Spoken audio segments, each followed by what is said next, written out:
우리 함께 인사 나누겠습니다. 샬롬. 샬롬. 네, 한 번 더 인사 나눕시다. 부활의 소망으로 삽시다. 부활의 소망으로 삽시다. 네, 인사를 하자고 하면 저를 멀뚱멀뚱 보시면 안 되고 옆에 분들 좀 보라고 하니까 그렇게 힘들어요. 네. 자, 제가 좀 담이 아주 심각하게 들어서 호흡이 조금 어렵습니다. 제가 왼쪽 어깨를 이렇게 들면 숨을 쉬고 싶은 거구나 라고 이해하시고 이게 깊이 숨이 안 들이쉬어져요. 그래서 여기서만 그냥 숨이 왔다 갔다 하는 것 같아서 가끔 제가 이렇게 고래가 물 밖에 한번 나오는 것처럼 그렇게 할 테니까 이해하시고 이상하게 생각하지 마시면 좋겠습니다. 우리가 지난주일 부활주일을 지냈는데 매년 반복되는 부활주일이 아니라 그래도 오늘도 살아계시는 우리 하나님, 우리 주님을 좀 만나면 좋겠다 이런 마음으로 드렸습니다. 우리가 살펴보고 있는 요한계시록은 바로 그 부활하신 주님께서 앞으로 이루실 일이 무엇인가를 우리에게 보여주고 또 하나님 아버지께서 그 아들을 통해서 앞으로 어떤 일을 행하실까 이것을 우리에게 하나하나 보여주고 있어요. 하나님께서는 이 부활을 통해서 새로운 창조를 하실 것이고 다시 오실 주님께서는 완성된 그 나라, 새하늘과 새 땅을 우리에게 가져다 주실 겁니다. 또 주님께서 부활하셨기 때문에 우리 또한 주님처럼 다시 살 텐데 주님께서 가지고 오시는 그 새하늘과 새 땅 가운데서 주와 함께 왕 노릇하며 살 것이다. 이것이 요한계시록에서 최종적으로 우리에게 주는 그런 하나님의 계획이에요. 우리는 이 부활의 소망 안에서 다시 오실 주님과 또 가져다 주실 그 나라를 바라보고 소망하지요. 그래서 바울은 뭐라고 합니까? 주님의 부활이 우리에게 산 소망이 되었다라고 해요. 죽은 소망이 아니라 오늘도 살아있는 소망이 되어서 그 소망을 품고 오늘을 살 수 있다고 말해주고 있습니다. 요한계시록이 소개하는 일들은 예수님의 초림과 재림 사이에 있을 일이라고 말씀드렸습니다. 이 시대를 말세의 때 혹은 종말의 때라고 얘기하는데 그림 한 가지 먼저 보시겠습니다. 네, 이제는 익숙하지요? 처음 보셔요? 익숙하지요? 네, 여러분들이 요한계시록을 읽을 때 이것만 제대로 기억해도 상당히 많은 오해들이 풀릴 수 있는 그림 같아요. 그래서 예수님의 초림과 예수님의 재림 사이에 이때를 말세의 때, 종말의 때라고 하는데 상징적으로 1260일, 달수로 계산하면 42달, 연수로 계산하면 3년 반, 이것을 다른 표현으로 한 때, 두 때, 반 때 표현한다고 했으니까 이 같은 숫자예요. 그리고 이것이 상징하는 것은 우리가 살아가는 이 종말의 때다. 주님께서 오시기 전까지의 기간을 말한다. 말씀드렸어요. 이 기간은 어떤 시기냐라고 하니까 교회가 주님의 길을 따르면서 충성된 증인의 역할을 감당하는 때 세상을 향해서 주의 복음을 증거하고 하나님 아버지의 사랑을 노래하고 가져다 주실 새하늘과 새 땅을 바라보면서 오늘도 하나님 나라의 백성으로 살기 위해서 몸부림치는 때가 이때고요.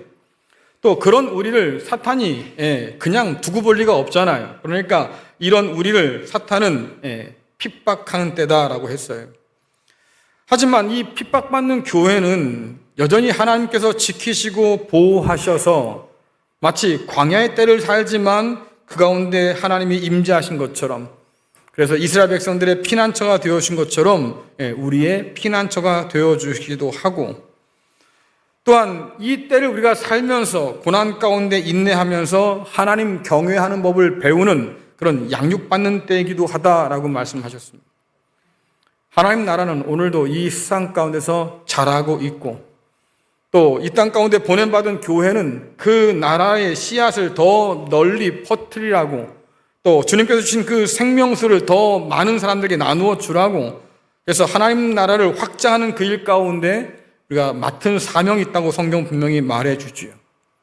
아무리 세상이 보기에 교회가 거지 같아도 그러나 하나님의 교회는 여전해서 마침내 주님께서 이 땅 가운데 하나님 나라를 가져오실 그날까지 우리 안에 있는 나라는 자라간다.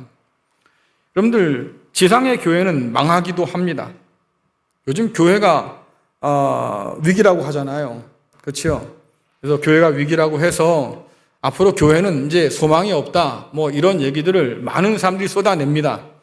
하지만 중요한 건 하나님의 교회는 망하지 않아요. 하나님 나라는 결단코 망하지 않습니다.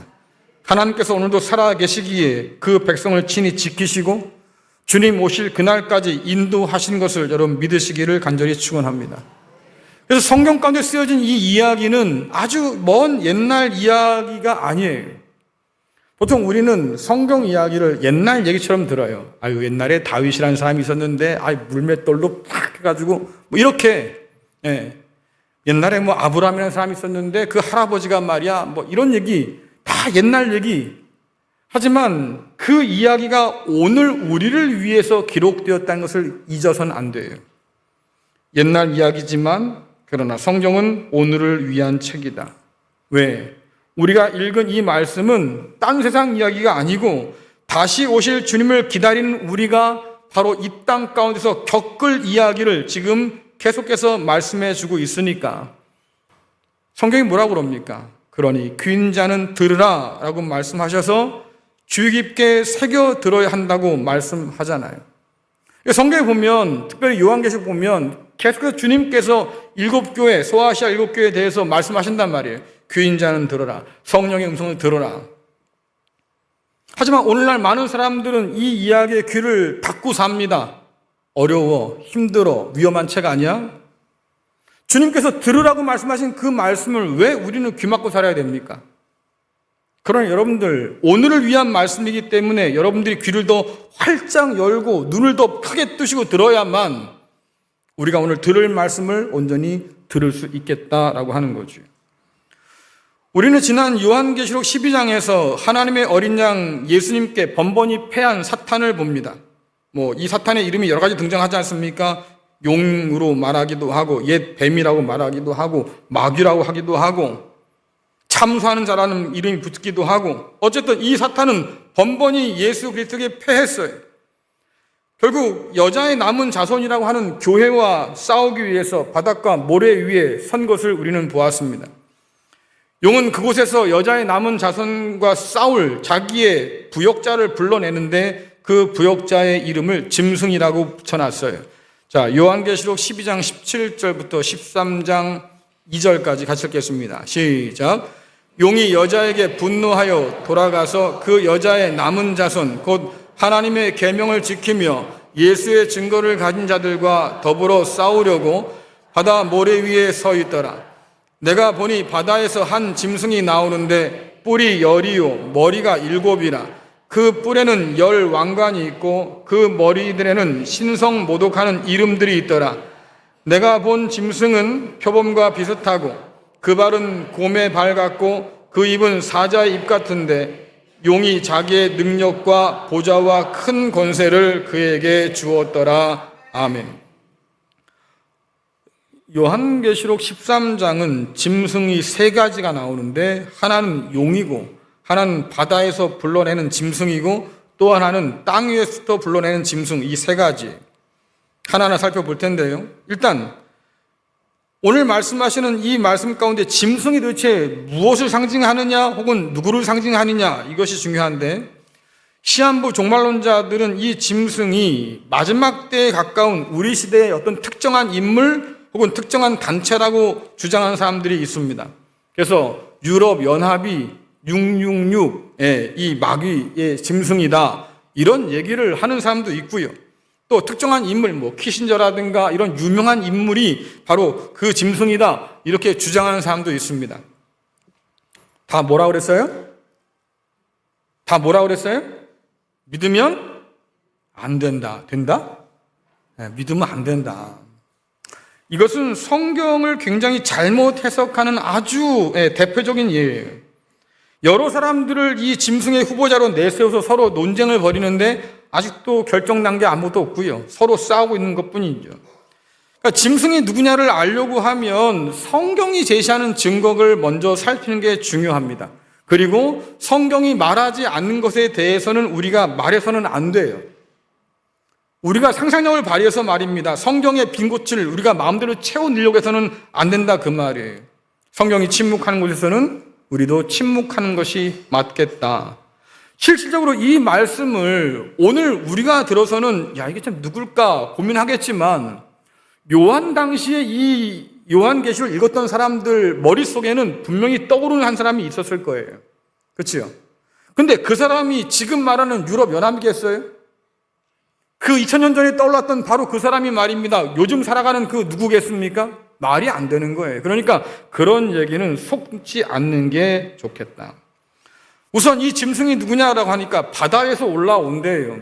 그렇죠? 여러분 성경에서 바다는요 혼돈과 악의 상징입니다. 그래서 종종 신화 속에서는 괴물로 표현되는데 바다 괴물 혹은 바다의 큰 용, 악어 이런 것으로 표현되기도 해요. 자, 이런 바다 괴물과 용은 하나님을 대적하고 막강한 그런 권세를 가지고 하나님 백성을 핍박하는 악한 세력을 상징하기도 하는데 성경에 드러난 몇몇 바다 괴물이나 용에 비유된 사람들을 보면 애굽의 바로가 있습니다. 이스라엘 백성들을 핍박했던 사람. 바벨론의 느부갓네살 왕이 있습니다. 또 신약과 구약 사이에 중간기라고 있는데요. 그때는 시리아의 안티오쿠스 4세라는 사람이 아주 그 이스라엘 백성들을 못 살게 굴었어요. 그런 사람들. 그리고 로마로 돌아오면 로마 제국의 여러 황제들이 바로 그들 가운데 하나다라고 하는 거죠. 짐승이 가진 10뿔과 왕관을 쓴 7머리라고 했는데 이것은 짐승의 권세가 얼마나 대단한지를 보여주는 거예요.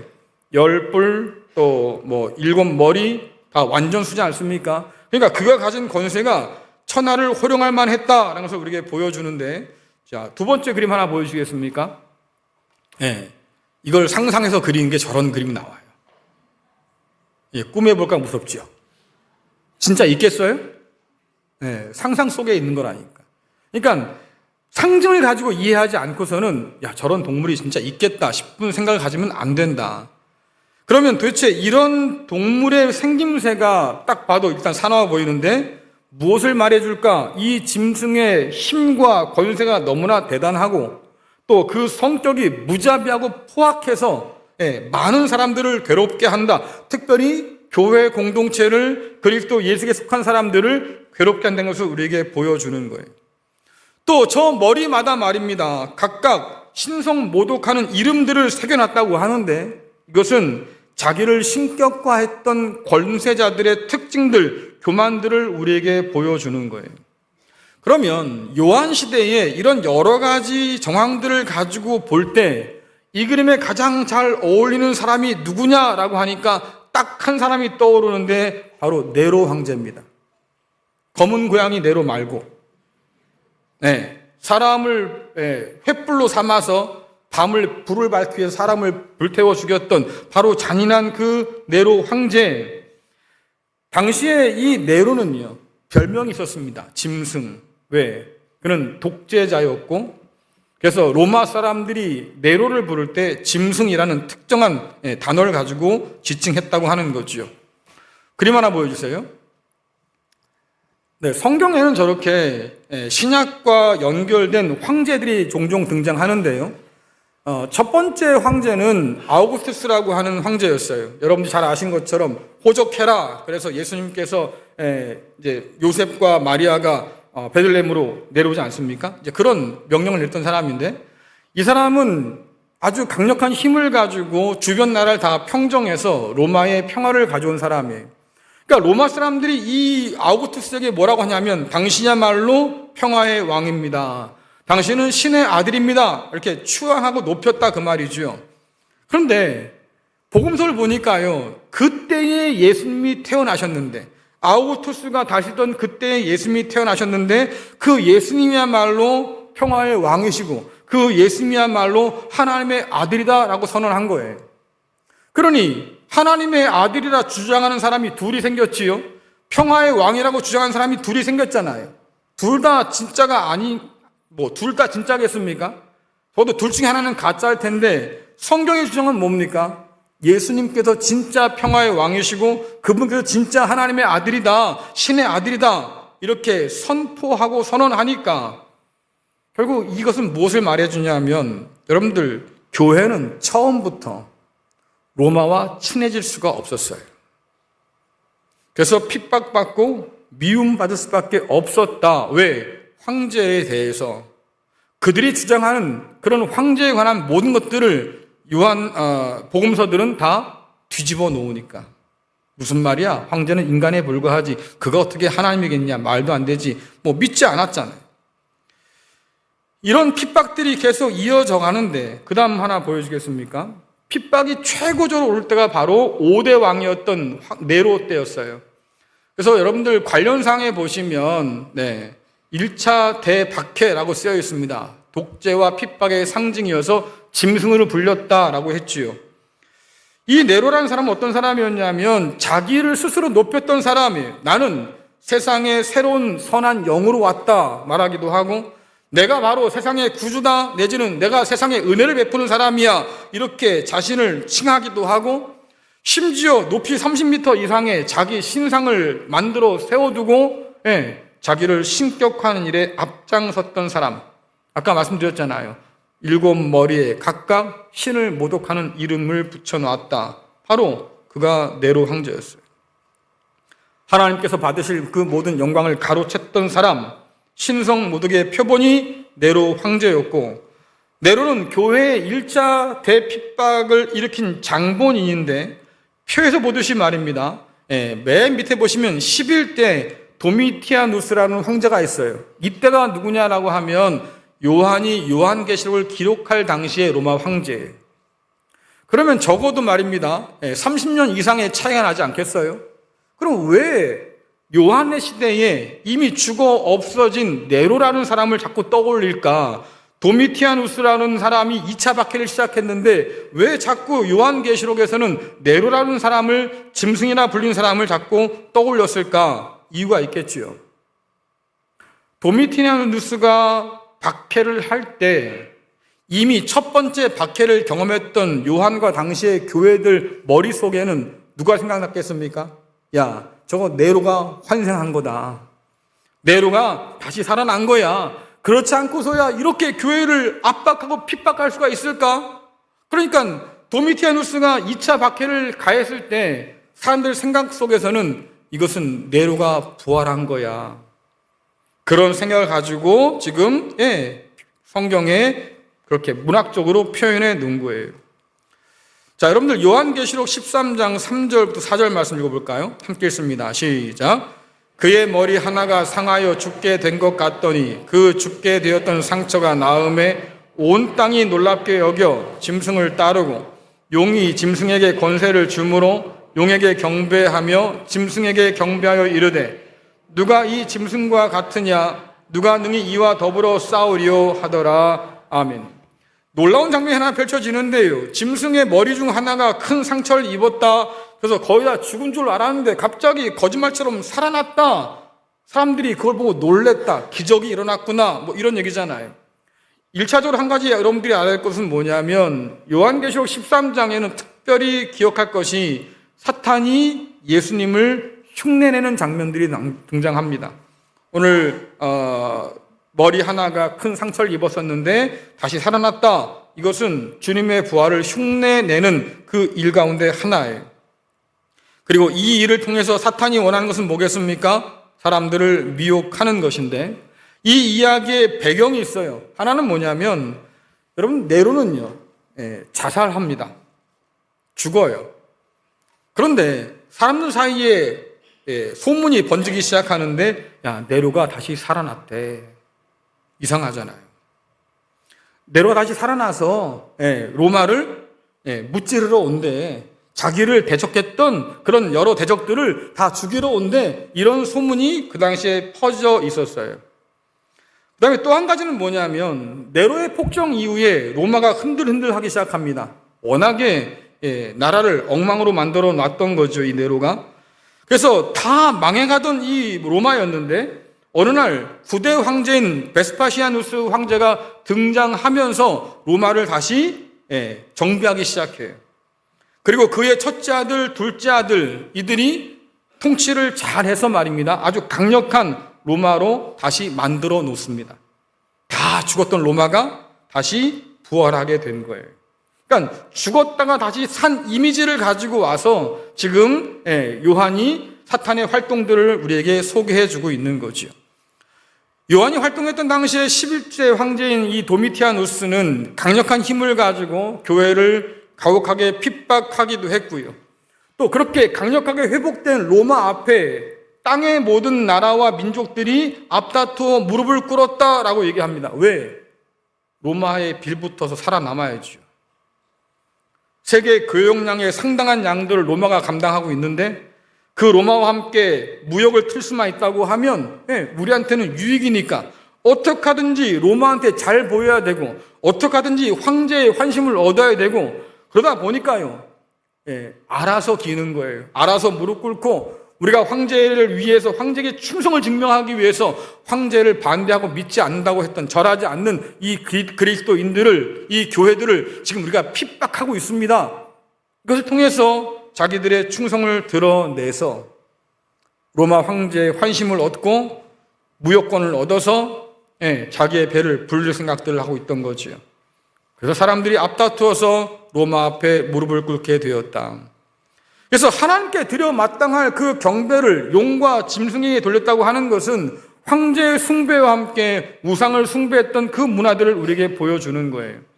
자, 요한계시록 13장 5절부터 8절 말씀 읽겠습니다. 시작.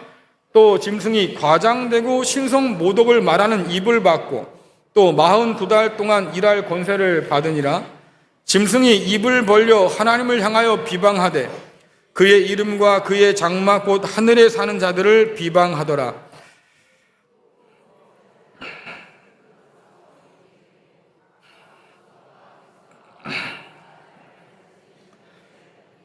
죽임을 당한 어린 양의 생명책에 창세 이후로 이름이 기록되지 못하고 이 땅에 사는 자들은 다 그 짐승에게 경배하리라. 아멘.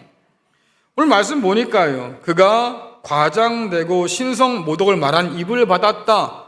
다시 말하면 하나님을 대적할 뿐만 아니라 스스로 자신을 높이는 그런 신성 모독의 일들을 하고 있다라고 하는 거예요. 그래서 그가 입을 벌려서 하나님을 비방하고 하나님의 장막에 거하는 사람들을 비방한다. 또 권세를 받아가지고 성도들을 핍박하고 성도들을 죽인다. 뭐 이런 얘기가 쭉 이어지지 않습니까? 그의 힘이 얼마나 막강하면.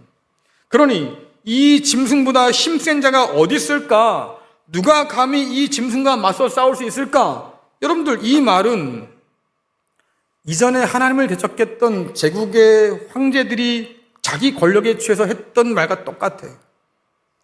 여러분들, 애국의 바로를 보세요. 스스로가 태양신의 아들이라고 자신을 신격한 사람이기도 하고 자기를 위해서 엄청난 그런 큰 그런 피라미드라든가 이런 종교적 건축물들을 건설해서 말이죠, 자기의 영광을 자랑하기도 하고, 바벨론의 느부갓네살 왕은 어떻습니까? 큰 높이의 신상을 세워놓고 그 앞에 절하게 만들기도 하고, 그래요. 권력을 가진 사람들의 특징이 그렇다 그 말이에요. 그 권력에 취하고 나니까 자기가 마치 신 같다 그 말이지요. 그들이 했던 말이 뭡니까? 누가 내 손에서 너희를 빼앗을 수 있을까? 사실 이것은 하나님만 할 수 있는 말씀이에요. 주님께서 말씀하지 않습니까? 아버지께서 내게 준 자를 나는 하나도 잃지 않을 거다. 내 손에서 빼앗을 자가 없을 거야. 이건 주님이 할 수 있는 말이지요. 근데 제국의 황제들이 권세에 취하니까 배는 게 없는 거예요. 자기가 마치 신인 것처럼 구는 거예요. 문제는 그 당시를 살던 많은 사람들이 로마 제국의 그 위용 앞에 무릎을 꿇고 살았다. 맞다. 그 말이 맞다. 누가 로마의 권세에 대적할 수 있을까? 로마 황제야말로 세상의 진짜 주인이 아니냐? 그러니 그 앞에 굴복해서 살 길을 찾는 것이 마땅하지 않겠냐? 여러분들, 그것이 그 당시의 시대의 분위기였어요. 그러니 로마의 그 지배 아래 산다고 하는 것은 결국 뭐겠습니까? 신성 모독인 로마 황제를 숭배하는 것, 혹은 그 배후에 사탄이 있는 우상을 숭배하는 것, 그 문화에서 벗어날 수가 없다라고 하는 거예요. 그것을 거부하는 순간부터, 황제 숭배를 거부하고 우상 숭배를 거부하는 순간부터 어떤 일이 벌어져요? 우리가 이미 아까 살펴봤던 것처럼 매맞고 쫓겨남을 당하고 감옥에 갇히기도 하고 뺏기고 심지어 짐승의 밥이 되기도 하고 파형당하기도 하고 이 끔찍한 일을 경험할 수밖에 없겠다. 그러니 용과 짐승에 속한 땅의 사람들이 황제 숭배나 우상 숭배에 열심을 내면 낼수록 비록 땅에 살지만 하늘에 속한 성도, 어린 양의 그 생명책에 이름이 기록된 성도 혹은 하나님의 인침을 받은 바로 그 성도들은 더 큰 핍박을 받을 수밖에 없었다. 이 핍박 앞에서 많은 교회들이 흔들리고 믿음을 버리고 떠나는 사람들이 속출하기 시작했어요. 이러려고 예수 믿은 건 아니었으니까. 내가 잘 살아보려고 예수 믿었는데 예수 믿다 보니까 이런 핍박도 받고 이런 오해도 받고 내가 굳이 이래서 예수 믿을 필요가 있을까? 다 예수를 버리고 떠나는 사람들이 점점 늘어가기 시작했다. 근데 여러분들 생각해보면 오늘 우리 시대 역시도 그들의 말들을 그대로 앵무새처럼 말입니다. 반복하며 사는 것은 아닐까. 모두가 세상 문화와 질서 앞에 앞다투어 무릎을 꿇고 사는 형식 아닙니까? 형국 아닙니까?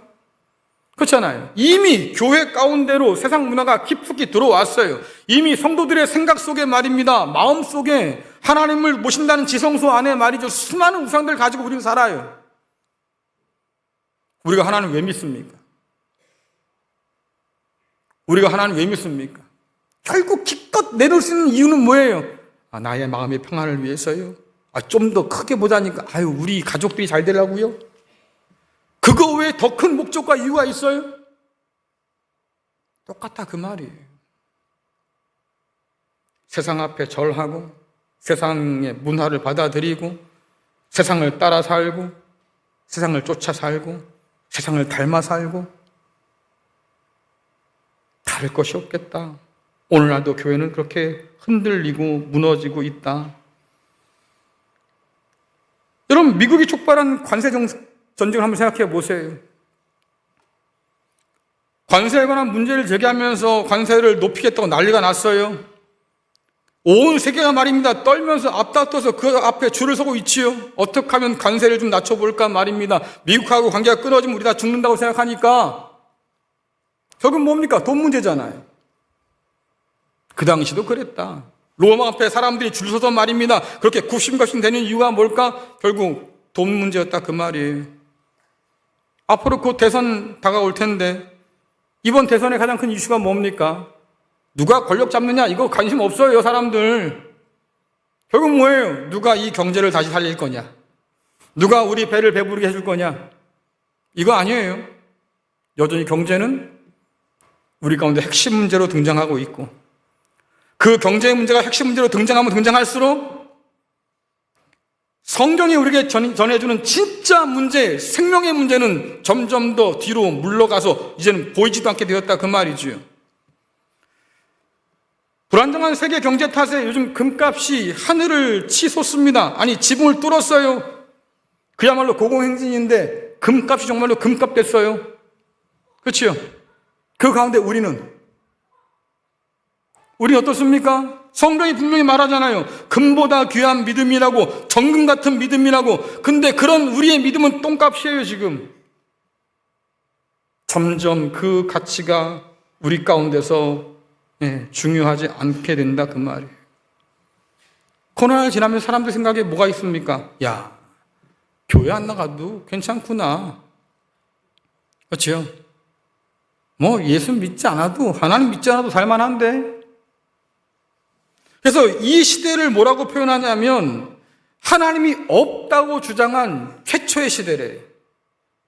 이것이 시대 정신이고 많은 사람들이 이렇게 살아가고 있는데 교회 교인들조차도 말입니다. 그런 생각에 동의하는 사람들이 점점 늘어가고 있다. 그러니 소금이 짠맛을 잃어버렸고 빛이 어둠 가운데 흔들리고 있는데 이런 우리가 오히려 하나님이 아닌 세상을 더 닮아 살고 있다고 하면 문제가 아니겠냐 그 말이에요. 로마 황제 앞에 무릎 꿇었던 바로 그들, 황제를 숭배하고 우상 숭배 앞에서 무릎 꿇었던 바로 그들과 오늘 우리는 좀 다를까? 여러분들 종살이 하면서 먹던 고기가 그렇게 그리워서 이스라엘 백성들을 하나님께서 그들을 건져내심에도 불구하고 그 자유를 포기하고 난 다시 애굽으로 돌아갈 거야 했던 이스라엘 백성 기억해 보세요. 우리 눈에 그들이 굉장히 어리석어 보이는데 우리도 별반 다르지 않겠다. 어둠에서 빛으로 끌어내셨는데 빛의 나라로 들어가게 하셨는데 불구하고 우리는 다시 세상으로 돌아가고 싶어서 세상 가운데 기웃기웃거리고 살잖아요. 그때나 지금이나 뭐가 다를까? 여러분들, 배교와 변절, 다들 자기의 믿음을 부인한다거나 아니면 자기의 어떤 신념을 부인한다는 얘기인데, 배교와 변절이 언제 일어납니까? 언제 우리의 믿음이 흔들리고 우리의 신념이 흔들립니까? 제가 볼 때 세 가지가 있어요. 하나는 지금에 집착할 때. 지금. 여러분들 그런 거 있잖아요. 지금 곧 마감입니다. 지금 곧 눌러주세요. 그럼 갑자기 마음이 급해져. 어머, 다른 때는 없나 봐. 그래서 그냥 또 전화기 들고 또 누르고 있어. 그치요? 마음이 급해져요. 왜? 내일이 없거든. 오늘이 마지막이래. 오늘이 마감이래. 올해는 다시는 이런 기회가 없대. 그러니 마음이 흔들리는 거지. 똑같다 그 말이에요. 또 하나는 생존에 집착할 때. 여러분들이 흔히 잘 하는 말, 목구멍이 포도청이야. 먹고 살아야지. 어떻게 할 거야? 그치요? 이 문제가 앞서게 되면 신앙이 뭐 필요 없어요. 그치요? 본보고 봐야지. 거기에 더 앞서는 문제가 뭐 있어요? 그러니 생존에 집착하면 결국 배교와 변절이 쉬워지기 시작한다. 또 하나는 그날이 오리라는 소망이 잃었을 때, 소망이 없을 때 결국은 우리는 배교하고 변절하고 만다. 여러분 잘 아는 한 영화의 장면 가운데 끝에 그런 말 나오잖아요. 누가 이 나라가 독립할 줄 알았나? 독립할 줄 몰랐으니까 친일했지. 이 나라가 독립할 줄 알았다고 하면 내가 친일했겠나? 그래요. 똑같은 거예요. 내일을 소망하지 않고 기대할 수 없으니까 그냥 오늘 현실에 타협하고 만 거지요. 그것이 배교고 그것이 변절이에요. 마찬가지로 하나님을 버리고 세상 앞에 절하고 살고자 하는 것, 그것이 배교지요. 여러분 제가요, 먹고 사는 문제가 중요하지 않다고 말하는 거 아니에요. 중요하지요. 여러분 열심히 일하세요. 일한 만큼 돈 버세요. 그렇지요? 뿌린 만큼 거두세요. 그것이 하나님의 법칙이니까 그건 당연해요. 근데 뿌리지도 않고 거두려고 하는 욕심은 제발 좀 버리시고요. 정직하지 않게 돈 벌려고 하는 마음도 좀 버리시고요. 그래요. 열심히 일하셔서 벌 수 있는 만큼 버세요. 하지만 성경이 우리에게 말해준 게 뭐겠습니까? 적어도 그것보다 더 중요한 문제가 있다는 거 아니에요? 사람이 떡으로만 사는 것이야. 세상 사람들은 그렇게 말하는데 성경은 뭐라 그럽니까? 아니지. 떡으로만 사는 게 아니라 하나님의 입에서 나오는 말씀으로도 살지. 여러분 우리는 그 말씀으로 살라고 부름받은 사람들이잖아요. 그렇다고 하면 적어도 이 하나님 말씀 한번 믿어보자는 거예요. 이 세상 살면서. 세상이 너무나 그렇게 보이고 너무나 대단해 보이고 말입니다. 보면 볼수록 보암직도 하고 먹음직스럽기도 해. 그러니까 우리의 마음이 홀딱 뺏길 수도 있겠지만 적어도 정신 좀 차려보자 그 말이지요. 이 세상 가운데서 사람이 떡만 가지고 사는 게 아니다. 하나님의 말씀으로 사는 거야. 이것을 살아내라고 우리를 불러주셨잖아요. 하나님께서 우리를 불러주셨는데 그분이 살아계신다고 해요. 심지어 우리를 위해서 자기 아들까지 내어주신 분이라고 해요. 그러면 그 하나님의 진심, 그 하나님의 사랑을 한번 굳게 믿어보자고 하는 거예요. 아무리 세상이 그렇대도 우리 눈에 하나님이 보이지 않는다 해도 그러나 성경이 말씀하고 우리에게 약속하신 그것을 한번 믿어보고 살자 그 말이지요. 근데 그러려고 하면 여러분들 우리가 귀를 좀 열어놔야 돼요. 왜? 주님 말씀을 들어야 하거든요. 들을 귀가 있는 자가 생명을 얻는다고 말하고 요한계시록은 계속해서 우리에게 말합니다. 들을 낀 자는 들어라. 성령이 하신 음성을 들어라. 여러분, 하나님께서 우리에게 자꾸 들으라고 말씀하시는데 왜 우리는 자꾸 귀를 닫고 삽니까? 어려워서, 힘들어서, 야, 이거 위험한 책 같아. 자꾸 귀를 닫고 살려고 그래요. 그러니 더 모르지, 더 캄캄하고. 그러나 오늘 성경이 말하잖아요. 누구든지 귀가 있거든 제발 좀 들어라. 왜? 듣는 사람은 살 것이고. 왜요? 하나님의 음성을 듣고 알아듣는 사람은 하나님의 사람이거든요. 주님의 말씀을 듣고 깨닫는 사람은 주님의 사람이거든요. 근데 주님의 말씀을, 하나님의 말씀을 듣고도 깨닫지 못한 사람은 결국 뭐겠습니까? 내가 하나님께 속한 자가 아니라는 얘기거든요. 그럼 이게 얼마나 중요한 문제겠어요, 여러분들. 자, 요한계시록 13장 9절 10절 같이 읽겠습니다. 시작. 누구든지 귀가 있거든 들을지어다. 사로잡힐 자는 사로잡혀 갈 것이요 칼에 죽을 자는 마땅히 칼에 죽을 것이니 성도들의 인내와 믿음이 여기에 있느니라. 아멘. 아까 말씀드린 것처럼 요한계시록 13장의 중요 포인트 중에 하나가 뭡니까? 사탄이 주님을 흉내낸다. 그래서 13장을 여러분 다 살펴보시면 세 가지의 동물이 나온다고 그랬어요. 용이 나오고 바다에서 올라온 짐승이 나오고 땅에서 올라온 짐승이 나오는데 이 셋이 삼위일체예요. 성부, 성자, 성령 삼위일체 하나님을 흉내내서 사탄도 사탄과 바다 짐승과 땅의 짐승을 삼각편대를 이루어서 속이는 거지요. 짐승의 부활도 그렇게 주님을 흉내낸 일 가운데 하나다. 그러면 도대체 왜 그랬을까? 사람들을 미혹하기 위해서예요. 사탄의 이 거짓된 복음과 또 거짓된 미혹, 여기에 우리의 눈과 귀가 가려지면 주님께서 하신 그 복음을 듣지도 못하고 보지도 못한다 그 말입니다. 그런데 주님의 말씀을 우리가 듣지 못하게 되면, 깨닫지 못하게 되면 부활하신 주님 주시는 그 참된 소망도 우리는 바라볼 수 없는 사람이 된다 그 말이에요.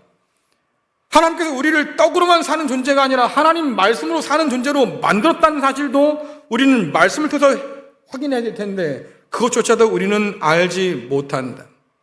소망을 잃은 사람들이 핍박 앞에서 흔들리고 유혹 앞에서 무너지게 되는 거지요. 결국 여러분들 사탄에게 속으면, 거짓에 매이면 참 불행할 텐데 짐승의 표를 받고 짐승 앞에 절하는 사람이 되고 하나님의 어린 양의 생명책에 기록되지 못한 사람이 될 수밖에 없겠다. 그러니까 말씀하는 거예요. 제발 귀 있는 사람은 들어라 라고 말씀하지요. 근데 오늘 말씀이 이런 우리에게 인내와 믿음으로 깨어있으라고 권하는데, 왜냐하면 살아계신 하나님께서 용과 짐승의 끝을 정해 두셨거든요. 이미 우리가 5절에서 봤습니다. 짐승이 용에게 받은 권세가 있는데요, 이게 기한이 있어요. 유통기한이 있습니다. 언제예요? 40? 몇 달? 42달? 3년? 반? 그렇게 딱 나와야지. 그래야 또 한번 했다고 얘기할 수 있겠죠? 어쨌든 간에 그래요. 하나님이 정하신 그 42달이란 기간이 있다 그 말이에요. 사탄의 통치가 혹은 짐승의 통치가 계속되는 것이 아니고, 여러분, 계속되는 것은 하나님의 통치예요. 사탄은 그 중에 잠깐 동안 그냥 허용된 거지요. 이 기한을 누가 정했냐? 우리 하나님께서 정했어요. 그러면 이 하나님께서 정한 이 때를 짐승과 용은 절대로 넘어설 수가 없다. 교회를 핍박하지만 그러나 하나님께서 그 교회를 지켜내시기 때문에 그 교회는 흠없고 점도 없는 사람으로 결국 서게 될 거고, 사단의 그런 모든 노력들은 실패하게 될 거다. 성경이 계속해서 강조하잖아요. 그러니 성경이 뭐라고 말합니까? 악인의 형통함을 부러워하지 말아라. 그렇지요. 악한 사람들의 형통함을 부러워하지 말아라. 왜? 결국 망할 거예요. 결국 멸할 거예요. 비가 와서 말입니다. 요즘 날 좋으니까 풀이 막 자라요, 갑자기요. 그럼 뭐 합니까? 서리 한번 내리면 다 없어지는 걸.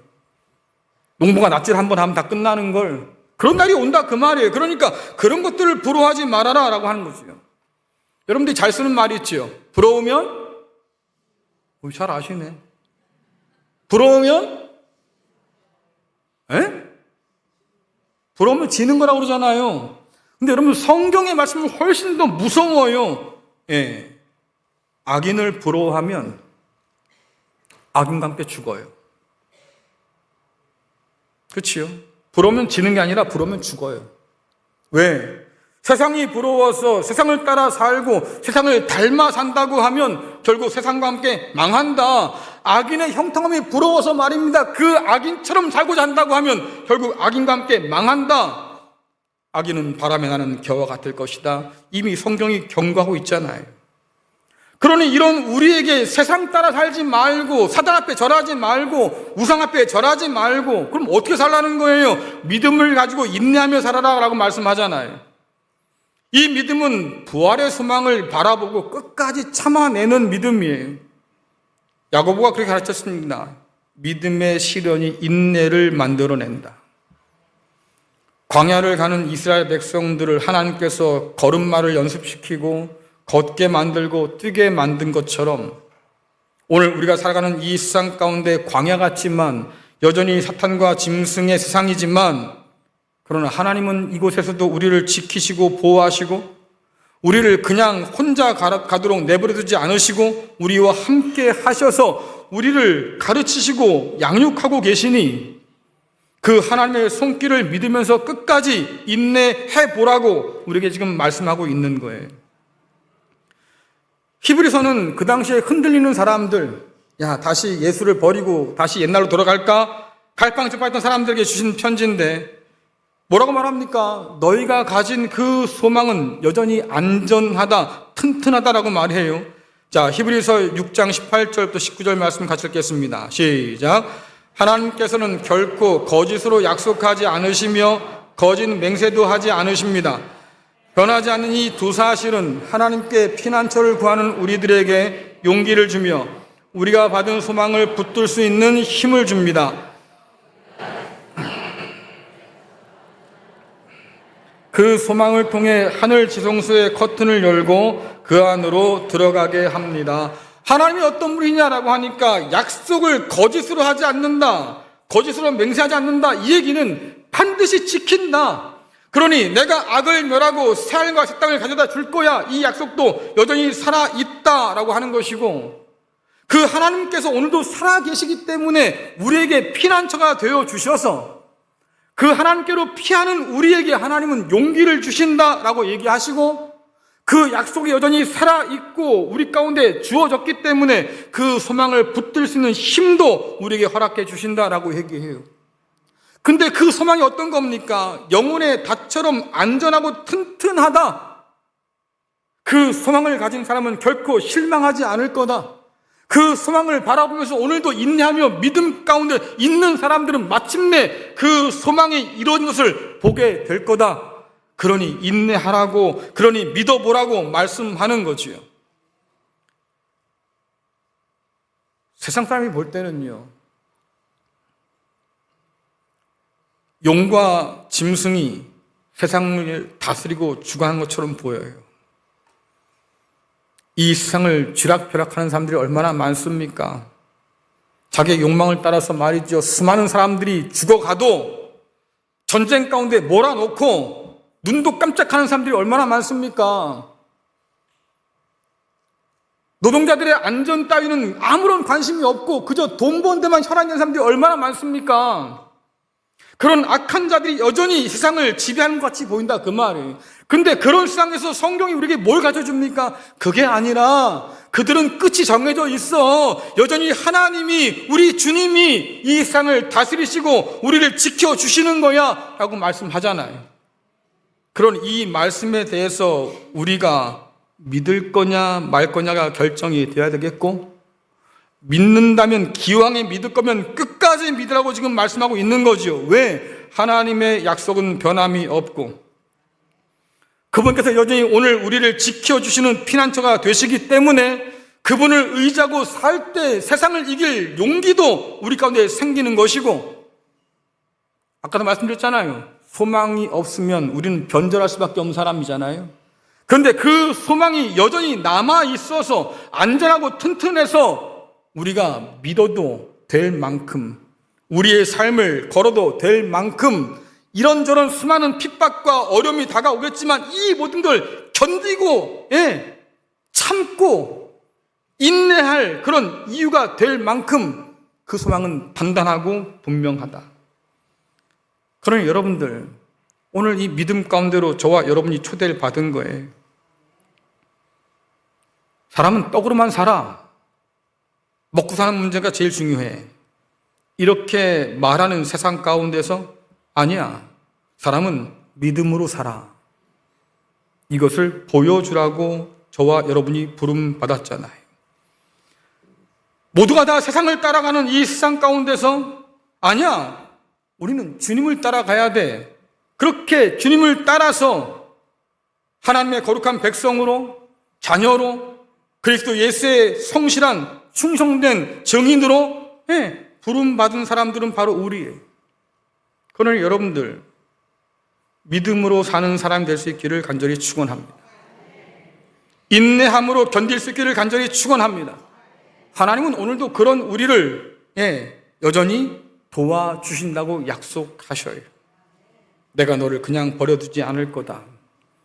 내가 너와 함께 할 거다. 여전히 세상은 어둠이 가득하고 여전히 악한 권세자들이 쥐락펴락하는 것처럼 보여도 그러나 그들은 곧 끝날 거예요. 하나님의 정의를 바라보고 하나님의 신실함을 믿으면서 끝까지 인내하는 믿음의 성도 될 수 있기를 간절히 축원합니다.